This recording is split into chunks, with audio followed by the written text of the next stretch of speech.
those travel names that are seeing big gains today. American Airlines, Delta up about 5%, United also up in a big way, largely on virus or on vaccine optimism, Zach, but we've also seen some of these new numbers out from the weekend. A lot of people traveling, despite those warnings from the CDC not to travel this time of the year. More than 3 million passengers going through U.S. airports over the weekend. I know you flew from New York to Texas over the weekend, and you pointed to the fact that your flight was full too.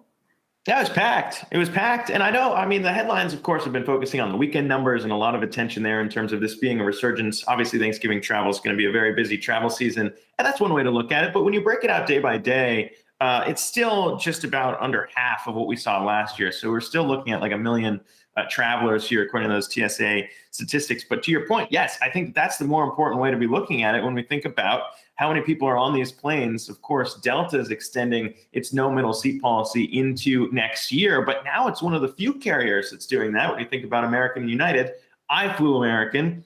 I was next to a guy in the middle seat. There were a lot of people wearing, I mean, we know masks are required, but there were a lot of people not necessarily wearing N95s or some of those more important quality masks out there. So there are concerns about that. But yeah, it was a packed flight at Aikiko. And I think that, the recommendation out there is to not travel, but there's a way to do it safely. And carriers here have just been taking very different stances on what they deem to be safe, which again kind of gets back to the point of how much emphasis should be coming from some of these health agencies, maybe steering, maybe playing their hand a little bit stronger here than leaving it up to the airlines themselves. Yeah, I mean, on one hand, if you are a doctor, epidemiologist who's watching this, you're certainly going to be concerned at the level of travel that's happening as a result of Thanksgiving. But for the airlines, they've spent so many months sort of trying to message the fact that study after study has shown that transmission is not as significant on the planes. And in fact, they would argue that it's much safer to be on a plane than a grocery store. Now, we could have a disagreement on that, but it seems like at least travelers are feeling a little more comfortable boarding a plane during this Thanksgiving period when you compare it to where things were several months ago. And in many ways, this kind of buys them time, right? You were talking about how airlines have different policies. We've heard a number of airlines like a United that's come forward to say, look, we're going to offer testing before the flight.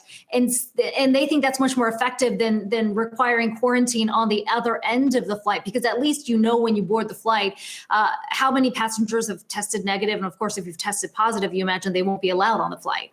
Yeah, and I think that's important when we talk about some of the more important international travel. We also saw Hawaii do the same thing earlier this year and making sure, they had that 2-week quarantine protocol in there, but then you had to show a negative test as well to travel to Hawaii. And I think that is going to be the norm, but I know that people care about these things, just anecdotally talking to people who are traveling out there, myself included, looking at the airlines and their policies. And that trickles into, I think, the relationship, and we shouldn't overlook when this goes back to normal, the customer relationship there. And we look at the points guys, we had them, we had them ranking airlines in terms of which ones were the best to travel in 2020 in a pandemic. And on that list, I think it's important to highlight that Delta, the airline that still has the middle seat policy in place, came in at number 1.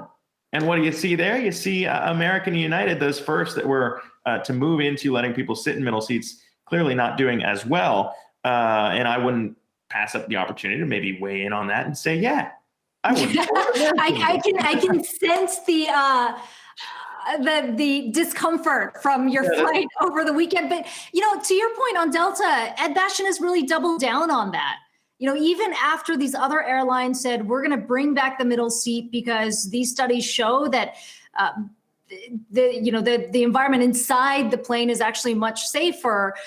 It was supposed to end in January. He's now extended that through March in terms of allowing that middle seat or keeping that middle seat open. So I do wonder about that too. How much of customer loyalty carries over beyond the pandemic? Delta, of course, it was on the upswing even before the pandemic, but it looks like if you look at those numbers there from the Points Guy, they are buying a lot of goodwill, at least during this time when travelers are most concerned.